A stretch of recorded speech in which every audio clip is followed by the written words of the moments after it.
Hello everyone, welcome to Leafy Study. आज की इस वीडियो में हम सारे डीएसएसबी में जितने भी सिनोनिम एंटोनिम पूछे गए हैं नवंबर 2025 में वो कवर करने वाले हैं। तो आज ही हमारा पार्ट नंबर 4 है। इससे पहले हमने पार्ट नंबर 3 में क्वेश्चन नंबर 32 तक कवर कर लिया था। तो अब स्टार्ट करते हैं हम।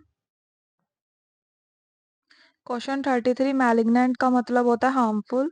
इम्पियस का मतलब होता है जब कोई चीज अपवित्र होती है, अनहोली या फिर डिसरिस्पेक्टफुल हो रिलीजन के तरफ। तो इसका एंटोनिम क्या हो जाएगा? एक तरफ चीजें अपवित्र है, दूसरी तरफ क्या हो जाएगा? पवित्र है। तो रिवरेंट जो वर्ड है ये एग्जाम में काफी बार पूछा जाता है पवित्र में। तो हम इसे कैसे याद करेंगे? रिवर जो है वो उसे कैसा माना जाता है? पवित्र माना जाता है। तो हम इस तरीके से याद कर लेंगे, यानी कि रिस्पेक्टफुल वर्ड आ जाएगा होली और सैक्रेड। नेक्स्ट है हमारे पास the dash harmony of the chorus performance left the audience ओ। इसका मतलब है कि जो ऑडियंस है वो इतनी ज्यादा इम्प्रेस्ड हो गई कि इम्प्रेस हो हार्मनी मस्ट बी, मतलब ऑडियंस जो है वो इम्प्रेस्ड हो गई। तो इसका मतलब वो चीज कैसी होएगी? हार्मनी कैसी होएगी? परफेक्ट और ब्यूटीफुल होएगी। तभी तो कोर्स की परफॉर्मेंस से ऑडियंस जो है वो इम्प्रेस हो गई। तो हमें यहाँ पे कैसा वर्ड लिखना है जो बहुत ही ज्यादा ब्यूटीफुल या फिर परफेक्ट हो। तो हमने ये हम वर्ड कर चुके हैं कि एक्सक्यूसिट का मतलब होता है जब कोई चीज बहुत ज्यादा ब्यूटीफुल होती है, एक्सट्रीमली ब्यूटीफुल होती है। तो ये इसका करेक्ट आंसर हो जाएगा। तो ये हम पहले कर चुके हैं कि एक्सक्यूसिट जो है एक्सट्रीमली ब्यूटीफुल होता है। तो इसका एंटोनिम क्या हो जाएगा? ग्रोटेस्क। इसका मतलब होता है जब कोई चीज बहुत ज्यादा बदसूरत होती है, बहुत ज्यादा अगली होती है। तो ये वर्ड हम पहले कर चुके हैं। तो नेक्स्ट है हमारे पास मोनोटोनस। ये अभी अभी हमने करा था। मोनोटोनस का मतलब क्या हो जाएगा? डल।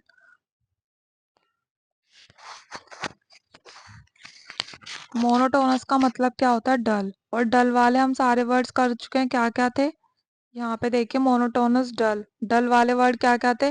प्रोसाइक, टेडियस, मंडेन, वियरिसम। इसको हमने कैसे याद करा था? टेडियस एक ही टेडी से खेल खेल के बोर हो जाता है। मंडेन संडे के बाद वही मंडे बोरिंग आता है। वियरिसम एक ही कपड़े बार बार पहनने होते हैं, तो वो हमें बोरिंग लगता है। बैनाल, लैकलस्टर, इन सब का मतलब होता है जब कोई चीज डल या बोरिंग होती है। और एक और वर्ड हमने अभी अभी किया था, प्लेटिट्यूडिनस। प्लेटिट्यूडिनस। तो ये काफी वर्ड्स इंपॉर्टेंट है। डिसोनेंट, डिसोनेंट का मतलब होता है डिसएग्री, जब हम किसी बात पे सहमत नहीं करते हैं। और क्योटिक का मतलब होता है डिसऑर्डरली। अब जब हमने एग्री वाले वर्ड करे, अभी अभी हमने डिसएग्री करा, तो मैंने एक पूरी लिस्ट लिखवाई थी पहले कि agree, assent, consent, accede, concede, accord, concord. तो इसका एंटोनिम क्या क्या हो जाएगा? एग्री का डिसएग्री। इसी तरीके से असेंट और कंसेंट को हम डाइसेंट भी बोल सकते हैं। और अकॉर्ड, कनकॉर्ड का एंटोनिम हो जाएगा डिस्कॉर्ड। ये डाइसेंट जो है वो एंटोनिम है, ये डिसएग्री के सिनोनिम है इधर वाले, और ये सारे एग्री के सिनोनिम है। नेक्स्ट है हमारे पास सुपरफिशियल। इसका मतलब होता है जब कोई चीज डीप नहीं होती, शैलो होती है। तो ये वर्ड हम कर चुके हैं सितंबर में, क्वेश्चन नंबर 116 में। इसके बाद है कैप्रिशियस। कैप्रिशियस का मतलब होता है जब कोई चीज अनप्रिडिक्टेबल होती है या फिर इनकंसिस्टेंट होती है। नेक्स्ट है इंसाइटफुल। इंसाइटफुल का मतलब होता है जब हम डीप अंडरस्टैंडिंग शोइंग कर रहे हैं, शोइंग डीप अंडरस्टैंडिंग। कर्जरी का मतलब होता है सिर्फ ऊपर ऊपर से देख लेना एक बारी। एक्सटेंसिव का मतलब होता है जब कोई चीज ज्यादा लार्ज होती है, वास्ट होती है। या फिर प्रोफ्यूजन, मतलब जब हमारे पास कोई चीज बहुत ज्यादा लार्ज अमाउंट में होती है, यानी कि प्रोफ्यूजन। एंटोनिम क्या हो जाएगा जब हमारे पास कोई चीज बहुत ही कम या फिर स्मॉल अमाउंट में है? तो इसको क्या क्या बोल सकते हैं? स्मॉल, मीगर, स्कैंटी और स्पैक। इसका मतलब होता है जब कोई चीज बहुत कम है। लिमिटेड का मतलब हो गया रिस्ट्रिक्टेड। पॉइग्नेंट भी हम सितंबर में कर चुके हैं 102 क्वेश्चन नंबर में। इसका मतलब होता है जब कोई चीज डीपली इमोशनल या फिर टचिंग हो। अब प्लेटिट्यूडिनस, ये तो हम पहले कर चुके हैं और ये का 2 बार रिपीट भी हुआ है एग्जाम में। तो प्लेटिट्यूडिनस अभी अभी हमने करा था। इसका मतलब क्या होता है? डल या बोरिंग। अब डल या बोरिंग वाले सारे वर्ड्स क्या क्या आते हैं? प्रोसाइक, टेडियस, वियरिसम, मंडेन, मोनोटोनस, बेनाल, लेकलस्टर। ये तो जस्ट अभी अभी हमने किया है। विट्रियोलिक का मतलब होता है जब हम किसी को नीचा दिखाते हैं। तो नीचा दिखाने वाले वर्ड क्या क्या हो जाएंगे? क्रिटिसाइज करना, सेंसर, डायट्राइव, कास्टिगेट। ये हमने कल करा था वर्ड डायट्राइव। तो अब ये सारे वर्ड्स हो गए हमारे पास नीचा दिखाने वाले। तो जब भी ये सारे वर्ड्स आएंगे हम इन्हें साथ में लिखेंगे। इनसिपिड का मतलब होता है टेस्टलेस। इसको हम कैसे याद करेंगे? अगर हम सिप करके पी रहे हैं तो मतलब वो चीज टेस्ट है उसमें, और इसके आगे लग गया इन, इसका मतलब वो चीज़ टेस्टलेस है, उसमें फ्लेवर की कमी है, वैपिड है, ब्लैंड है। इन सब का मतलब होता है जिसमें टेस्ट नहीं होता। तो एंटोनिम क्या हो जाएगा, जब कोई चीज़ टेस्टी होती है या फिर डिलेक्टेबल होती है। डायडेक्टिव, डायडेक्टिक का मतलब क्या होता है, जब हम किसी को इंस्ट्रक्शन देते हैं या फिर टीच करते हैं। ये हमने सितंबर में भी किया था वर्ड। हेट्रोजीनियस का मतलब होता है जब चीज़ें अलग अलग होती हैं, डाइवर्स होती हैं या फिर अलग अलग पार्टिकल से मिलके बनी होती है, तो उसे हम हेट्रोजीनियस बोलते हैं। तो इसका एंटोनिम क्या हो जाएगा, होमोजीनियस। जब चीज़ें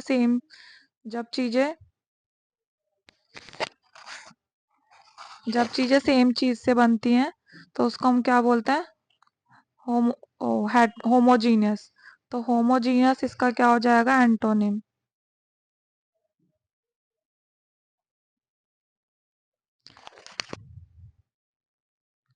नेक्स्ट है हमारे पास the artist latest installation, a dash collection of found objects and multimedia elements sparked lively debate among critics.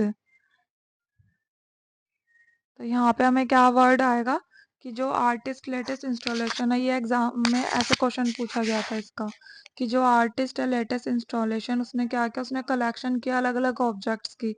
तो अलग अलग वर्ड के लिए क्या क्या आ जाएगा, हेट्रोजीनियस। तो ये हमारा करेक्ट आंसर हो जाएगा। विम्सिकल का मतलब होता है जब कोई चीज़ फैंसीफुल या इमेजिनेटिव होती है। और प्रोसाइक तो हमने अभी अभी करा है, डल, बोरिंग, मंडेन, मोनोटोनस, वियरिसम, टीडियस, बनाल, लैकलस्टर, प्लेटिट्यूडिनस। तो ये वर्ड तो हमने अभी अभी करा। अब डायडेक्टिव, डायडेक्टिक का वर्ड भी हमने अभी अभी करा था। इसका मतलब क्या होता है, जब इंस्ट्रक्टिव करना, किसी को इंस्ट्रक्शन देना या फिर टीच करना। तो डायडेक्टिव भी हो गया हमारे पास। अब नेक्स्ट है हमारे पास 48, the novelist prose though undeniably beautiful was often criticized for its dash nature, obscuring the plot and leaving readers bewildered। इसका मतलब है कि जो नोवेलिस्ट की जो प्रोज थी, जो उसने प्रोज लिखी थी, इसमें कोई शक नहीं है कि वो बहुत ज़्यादा ब्यूटीफुल थी, अच्छी थी, लेकिन फिर भी उसकी क्रिटिसाइज हुआ, मतलब उसकी फिर भी निंदा की गई। क्यों की गई, उसके नेचर की वजह से, क्योंकि उसका नेचर कैसा था, ऑब्सक्योर, यानी कि ऑब्सक्योर हमने करा था ना, अनक्लियर।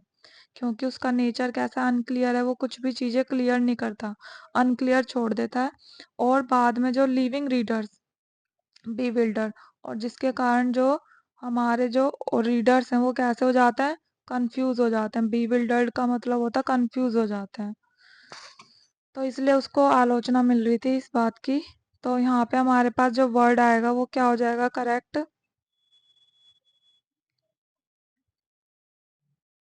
यहाँ पे हमारा वर्ड हो जाएगा कॉन्वोल्यूटेड, क्योंकि यहाँ पे हमें दे रखा है वो चीज़ों को कंफ्यूजन में छोड़ देता था। कॉन्वोल्यूटेड का मतलब भी कंफ्यूज होता है।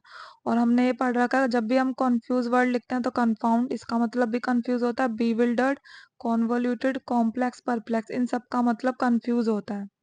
तो यहाँ पे हिंट भी दे रखी थी कि बी विल्डर्ड, यानी कि उसने चीज़ें अनक्लियर छोड़ देता है, कंफ्यूजन में छोड़ देता है। तो ये वर्ड हमारा इसका ऑप्शन करेक्ट हो जाएगा। नेक्स्ट वर्ड भी देख लेते हैं, एफिमरल। ये हम सितंबर में कर चुके हैं। इसका मतलब क्या था, शॉर्ट टाइम। जब चीज़ें शॉर्ट टर्म के लिए होती हैं, ट्रांजिटरी होते हैं, थोड़े से मोमेंट के लिए होते हैं, शॉर्ट लिव्ड होते हैं, टेम्पररी होते हैं, इन सबको हम एफिमरल बोलते हैं। नेक्स्ट है पैलुसिड। पैलुसिड का मतलब होता है जब चीज़ें क्लियर होती हैं।